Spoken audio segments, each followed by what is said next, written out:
final, cierro y no molesto más. ¿Cuál es la prioridad? ¿Salvar a las pymes o socializar la deuda de un grupo empresario? Pensémoslo. Opiniones libres, hechos sagrados. Señores, bienvenidos. Me voy rápidamente con el amigo Mario Negri, que ya ha llegado. ¿Cómo le va? ¿Todo bien? ¿Cómo estás, John? ¿Diputado? Bien, un gusto. Igualmente. Señor Morando. ¿Cómo estamos, Jonito? ¿Bien? ¿Cómo le va, Lucas? Muy bien, muy bien. Bueno, ¿qué opina de esto, Mario? Bueno, en realidad, asombrado, diríamos, por la velocidad, justo a 6 meses de gobierno, que se pretende volver al canal en blanco y negro, ¿no? A un modelo que la Argentina en la época del kirchnerismo lo hizo volar un tiempo sobre la base de precios internacionales muy alto y competitivo, y que después volcó los últimos 6 años. En segundo lugar, yo no voy a hablar ni de Venezuela ni de nada de eso. Vamos a hablar de acá, de lo que pasa a los argentinos. Tropezamos con la misma piedra, nuevamente. Y me llama la atención porque en realidad el proyecto es expropiar. El presidente dice que es rescatar y yo le digo que si van por esa vía es confiscar. ¿Confiscar? ¿Cuál es la diferencia? Y por una cuestión muy sencilla. Lo que llevan adelante es inconstitucional, es ilegal y además se termina de conformar en un combo que profundiza la incertidumbre propia que nos trajo la pandemia, más la incertidumbre que se profundiza en una economía que venía muy mal, que vamos a subir 13, 14 puntos de pobreza, no les quepa ninguna duda. Ya lo dice la UCA, 50%. Que vamos a terminar para atrás, se lo digo a los argentinos, con 10, 11 puntos de caída del Producto Bruto, con un déficit creciente y además el gobierno quiere comprar una empresa privada y está emitiendo 900.000 millones de pesos, que es la mitad de la base monetaria para vivir. O sea, vos decís ilegalidad, inconstitucionalidad e incertidumbre. Exactamente. Y voy a decir por qué, muy sencillo para que entiendan los televidentes, los argentinos, porque este es un problema para los argentinos a 6 meses de este nuevo gobierno. Al señor, la señora que te miran a vos, los que sepan qué es lo que se acecha en la incertidumbre. Esa empresa está en un concurso, hay un juez que maneja el concurso. Está judicializado el tema. Exactamente, es un concurso. Es inconstitucional porque no puede decretarse la intervención a través de un decreto de necesidad y urgencia de una empresa privada. Porque pasas por arriba de un juez. Pero no existe en el derecho positivo. El único que puede intervenir por el artículo 17 de la ley de quiebra y de concurso es el juez. Claro. Es más, el juez del concurso puede desplazar al deudor. Y si quiere puede poner un interventor. Es más, lo puede llamar a Delgado el juez. Por supuesto, puede sancionarlos, puede correrlos a un costado. En tercer lugar, no es que a mí me asombre de que el Estado deba rescatar empresas. Ha ocurrido en el mundo, en Alemania, en Francia, acordate Lehman Brothers, claro, lo que ocurrió. Estados Unidos, Obama. Ahora el tema es cuando el Estado va en una situación de crisis al rescate de las empresas privadas para que no desaparezca, rescata, cobra y sale. Otra cosa es querer convertirse en empresario o en usurero. Vos decís, tendría que haber ayudado, bueno, hasta puesto un interventor que es posible y después salir. Tendría que haber intervenido antes de haber hecho 20 caminos antes de caer en esta inconstitucionalidad que va a generar, además, un montón de juicios y que terminaremos, como el profesor Kicillof lo hizo en algún momento, todavía con un juicio a donde los que iban a ser condenados terminaron premiados como Brufao y todavía se siguen trasladando los nombres y la demanda que tenemos en Nueva York. Los dueños de la empresa dijeron que se enteraron por los medios, ¿no? Sí. Que iba a pasar esto. Yo recién decía, Aguas Argentinas nos costó 250 millones de dólares. Tal vez estábamos a favor de estatizar, no sé si era la manera. Aerolíneas Argentinas nos costó 320 millones de dólares. El CIADI después nos condenó. Y esa plata... 5 veces YPF.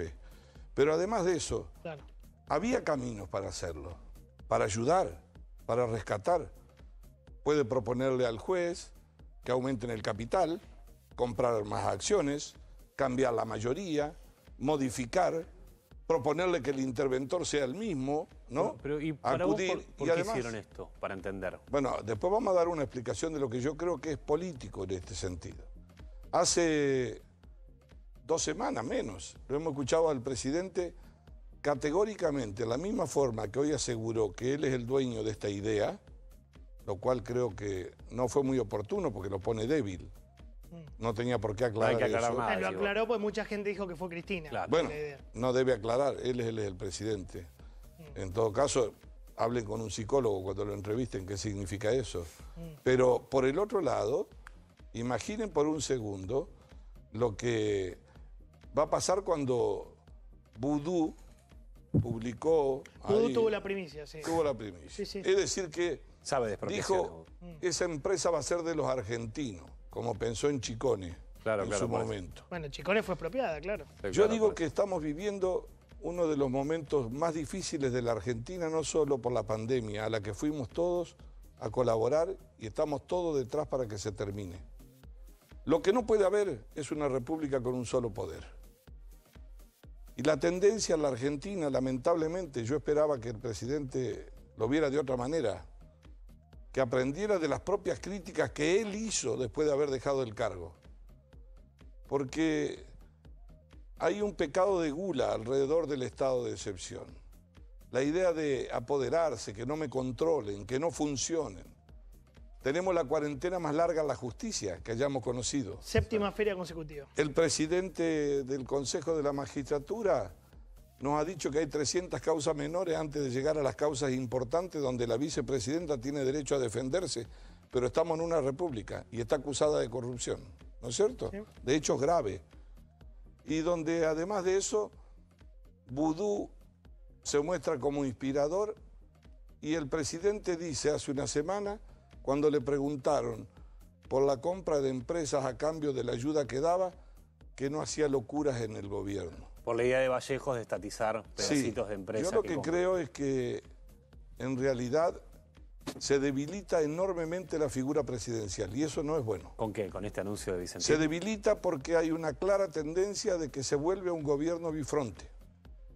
Un presidente que había sido empoderado socialmente porque la gente le cedió derechos, libertades, ambulatorias, de todo, en aras del bien común, en la lucha con la pandemia. En vez de garantizar el libre juego de las instituciones, eligió aislarse hacia afuera y aislarse hacia adentro. Y aislarse hacia adentro ha significado, primero, ir con decretos de necesidad y urgencia innecesario, como fue retroceder 13 años con el DNU para darle toda la facultad al jefe de gabinete de mover todas las partidas discrecionalmente. Los superpoderes. Superpoderes. 13 años desde que Cristina lo dejó después de haber gobernado con ellas. De hecho, cuando Alberto fue presidente estuvo todo ese debate, ¿sí? Los superpoderes para Alberto, me acuerdo. Es un viejo debate. Cuando fue jefe de gabinete, perdón, sí. Ustedes recuerden que el kirchnerismo gobernó en emergencia económica. Claro. Sí, claro. Hay muchas partes del peronismo que lo hicieron de distinta manera. Duhalde también. Pero acá teníamos emergencia económica, superpoderes para distribuir discrecionalmente las partidas, la justicia en cuarentena y además de eso, como si fuese Alemania, que puede asistir con 250.000 millones de euros a una empresa de la más importante. Lufthansa. El gobierno, pero después sale de ella, el gobierno descubre que es patrimonio nacional una empresa privada, de la cual el acreedor que tiene el Estado por vía indirecta es el Banco Nación, algún otro banco oficial el vice, pero que no supera el monto del 20%, 25% del monto de la deuda. Es decir, que además hay acreedores que van a judicializar. ¿Qué se invoca en el DNU? Nunca he escuchado la imaginación de argumentos. Extranjerización. Sí. Claro. ¿Saben qué? ¿Han leído que en Europa viene una guerra comercial con China o no y que están repatriando empresas? Extranjerización. Capitalícenle las acciones. ¿Saben cuánto es esta empresa? Es el 10%, muy importante, pero es el 10% de las exportaciones. De todo lo que se exporta. Bueno, pero ayuda a la gente a pensar por qué crees que lo hacen. Pues entiendo las críticas, pero ¿por qué lo hacen? ¿Se equivocan? No se equivocan. Yo creo que detrás de eso hay una idea de que hay un modelo político cerrado, con control político por parte del gobierno. Además creen que con esto van a influir en el tipo de cambio. Hablan de mercados de referencia. Mire, el mercado de los granos, el mercado de referencia está en Chicago, que es el precio internacional, o a las bolsas, acá. No van a poder controlar el dólar, decís vos. A ellos lo dicen porque al exportar. Lo veo muy Vicentín difícil. exporta el 10% de todo lo que se exporta, entonces entran un montón de dólares a Argentina que los maneja el Estado. Lo veo muy difícil. Han invocado de que está en peligro la fuente de trabajo. Están cobrando los empleados. Le han pagado el sueldo a todos. Esto no tiene nada que ver con la mala administración de la cual el juez del concurso puede castigarlo, intervenir y sacarlos de la conducción de la empresa. Y sobre la extranjerización que tanto se habla, si vos mirás hoy el mercado, ADM, Bunge, Cargill, ya está recontra extranjerizado. Pero el 90% de las empresas exportadoras de granos son o chinas o norteamericanas. Entiendo o que francesas. salvo Vicentín, todas las demás son de afuera, son importadas. De las importantes, acá claro, y alguna. Quiero recordarle a ustedes que en el 2014, si buscan en los archivos, la hoy vicepresidenta, siendo presidenta, fue a inaugurar la inversión de casi $1.000 millones en Vicentín, en aquel momento. Sí. Entonces creo que acá hay irresponsabilidad. Creo que no tiene rumbo el gobierno. No tiene plan de salida hacia adelante.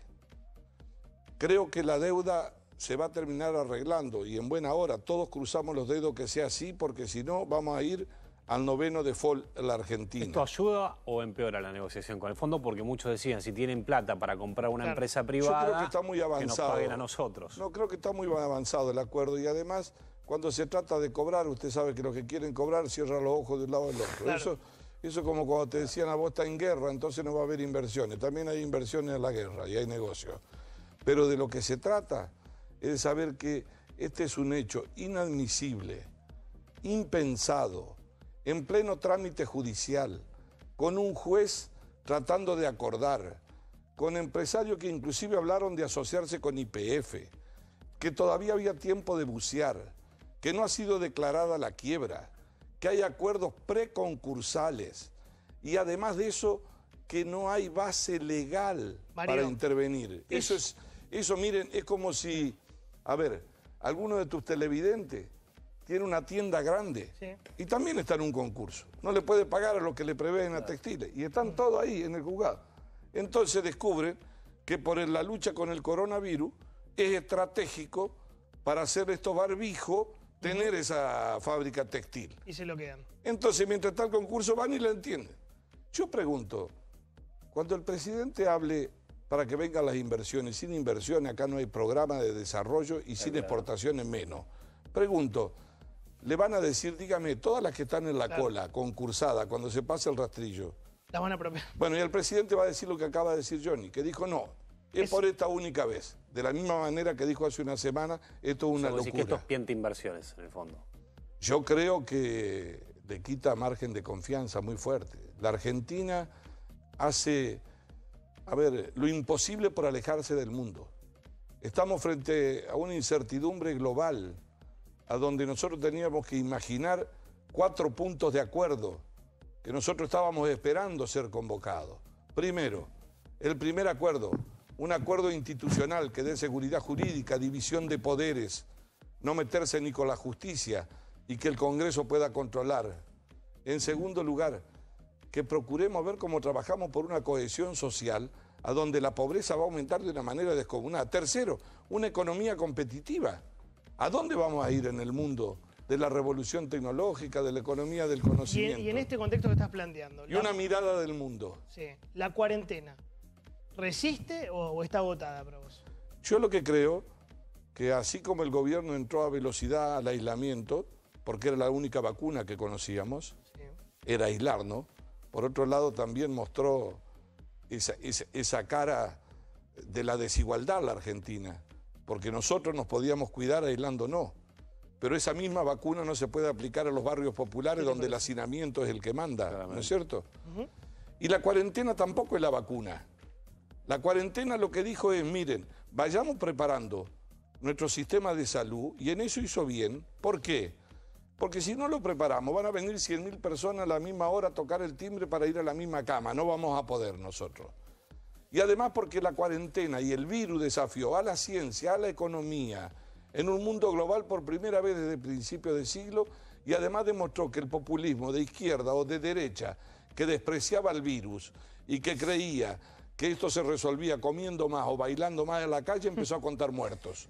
Ahora, el presidente no puede anotarse esto como un triunfo o una derrota. En primer lugar, porque estamos en el medio de una transición entre la peste... Y el nuevo mundo, si querés. No, y la prolongación de la cuarentena, que es como una piedra que traba la puerta, ¿no? Giratoria. Entonces, te aislás, y es cierto, es muy importante cuidar la vida. Y por el otro lado pasa el tiempo y la economía revienta.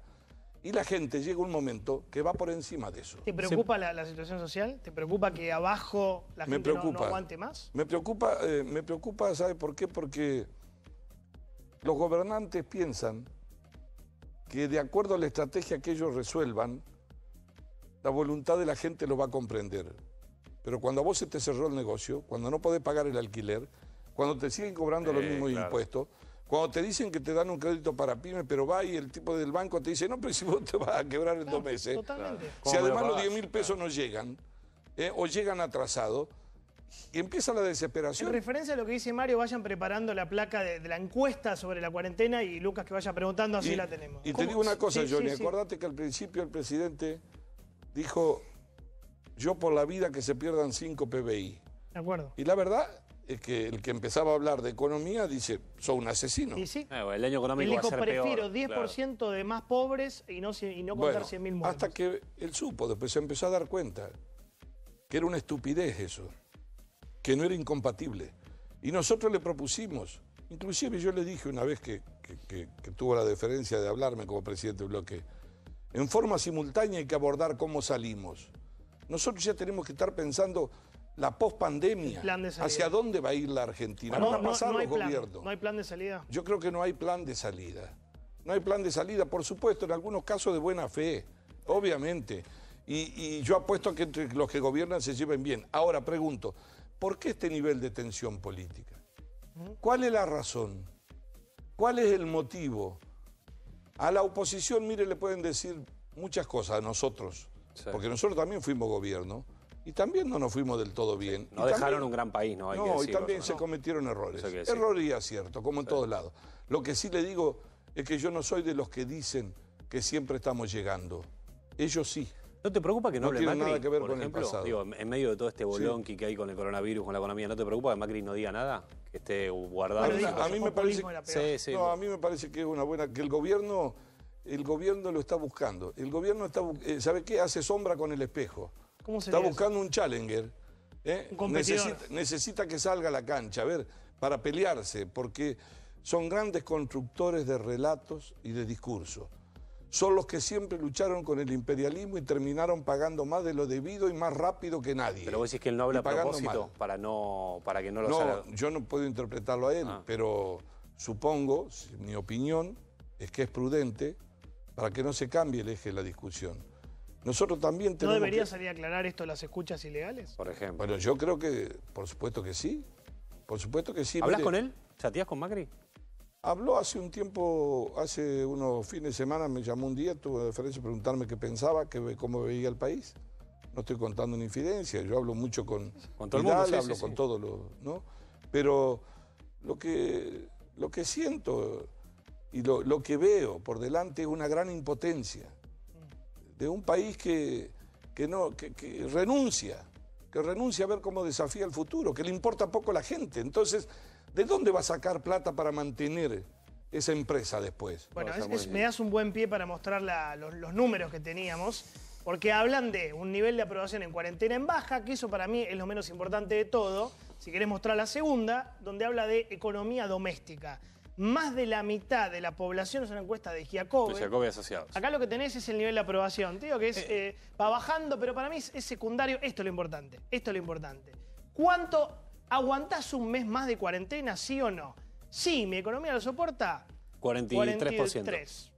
No, mi economía no aguanta un mes más, 50. Esto es lo que estás diciendo vos. Pero la economía empezó al galope a correr a la cuarentena, porque iba explotando. Yo no digo que tenga el presidente la idea de que eso ocurra, pero ocurre. Y él tiene que gobernar los hechos. Y él es un presidente de una transición entre la peste y la economía que vuela por el otro lado. Entonces había dos caminos. O yo no bajo al barro, me pongo por arriba, voy en un clima de moderación a convocar y no trabajo sobre el pasado, sino trabajo sobre el futuro y garantizo institucionalidad y diálogo. Ahora, si yo bajo al barro, No puedo hacerlo después. Entonces, estamos frente a ese dilema acá. Y vos recién decías que hay gente que se está gastando sus ahorros y todo esto. Mirá, ¿tuviste que recurrir a ahorros o a préstamos o a financiación de tarjetas de crédito? Tengo un montón de amigos que tuvieron que hacer esto. ¿Qué te parece? Mirá, 62% tuvo que romper el chanchito para pagar cosas. 21% tuvo que tomar préstamos. Pedir plata prestada, ¿no? Hay una clase media que se transforma en La pobre. clase media se está empobreciendo a pasos agigantados porque COVID, además vino haciendo el aguante en este país. En todos los costos y el ajuste. ¿Qué te parece? Eso es uno uno de los problemas que tuvimos nosotros de 2 también. años de crisis que dejó el Por macrismo, supuesto, también hay que pero reconocerlo, ¿no? El macrismo, vamos a decir, el gobierno de Cambiemos, del cual nosotros una alianza, ocupamos una parte, no la centralidad del gobierno, pero las cosas hay que asumirlas. Se equivocó, pensó que eran las cosas más fáciles, tuvo una mala percepción y además pensó que la inflación en la Argentina se dio más fácil. Bueno, eso lo dijo el presidente. La inflación le hizo goles a todos los partidos políticos, porque acá también se demostró qué Estado tenemos, un Estado ineficiente, poco inteligente, un Estado que se sobrecarga, un Estado donde se lo usa para pelear por el poder, se cree que es una maquinaria para permanecer a cualquier costo. Entonces, hoy vemos cómo ya imaginan cómo se lo disputan. Ahora, me preocupa enormemente a mí. Quiero decirle la verdad, yo lo digo con mucho respeto. ¿Ustedes vieron cómo presentaron el proyecto? ¿El de Vicentín? Sí. ¿Cómo lo presentaron? Lo presentó con una senadora a quien respeto. Anabel Fernández Sagasti. Diputado, sí. Yo creo que hubiese sido más original que lo hubiese presentado la vicepresidenta con él. Que está Alberto y Cristina. Sí, pero no lo digo como una falta de respeto. Porque eso expresa el pensamiento del kirchnerismo que gobernó su segunda etapa y al cual piensa que pueden volver. No se dieron cuenta que el mundo ya dio la vuelta 4 veces. La expropiación conceptualmente hablando. Obviamente Alberto avala esa idea, si no, no hubiera presentado el proyecto. De hecho dijo que fue su idea. Claro. O sea, bueno, no hay mucha discusión. No hay mucha discusión, no. Dije que... No refutándote a vos, digo, está claro que estoy es una idea generalizada en el gobierno. Quise simbolizar lo que creo que en realidad está pasando. Yo creo... El gobierno bifronte, eso está diciendo. Sí, pero no lo digo por menosprecio, porque el presidente ha tenido un empoderamiento social, de confianza, un porcentaje muy alto, que necesita confiar. Yo creo que era la oportunidad para abrir eso. Y yo creo que... eso es análisis de ustedes. Yo tengo mi interpretación política. Te hago una gordita con Johnny, el lunes que viene queremos traer al jefe de la oposición. ¿A quién llamamos?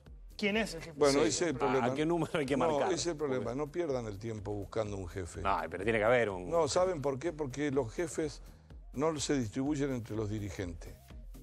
Los liderazgos los da la gente. Y eso lleva tiempo. Y Cambiemos también tiene un proceso. Pero les voy a decir qué tiene a favor. Que no ha podido el gobierno. Y que en esta maniobra también creo que algo mostró de eso. 2 cosas les voy a decir. Una, así como se cobran con el pasado lo que creen que hizo la justicia para perseguirlo, no se olvidan de lo que pasó con el campo. Un alto dirigente del kirchnerismo dijo: nos equivocamos aquella vez porque peleamos con los de abajo. Esta vez vamos a ir por los de arriba. No sé, ¿serán estos? Esta empresa. Segundo lugar, yo dije al principio, cuando se fueron 3 legisladores de nuestro interbloque, cuando asumimos, yo dije, si pasamos 4 meses sin que se divida la coalición, zafamos, llevamos 6. No han podido dividirla. Y además de eso, no han podido hacerlo en el Senado. Ustedes me preguntan, si eso es un proyecto de futuro, no. Eso es evitar la estrategia del poder que dentro de su orden de prioridades tiene que no quede nada al frente. Si es posible, ni oposición. Que es lo que puede consolidar en definitiva una mal llamada democracia de un solo poder. Fuerte. Muy bien, fuerte. Mario, un placer que hayas venido. Gracias. Un gusto. Sé que viniste desde Córdoba, ahora seguís, obviamente. No, pero...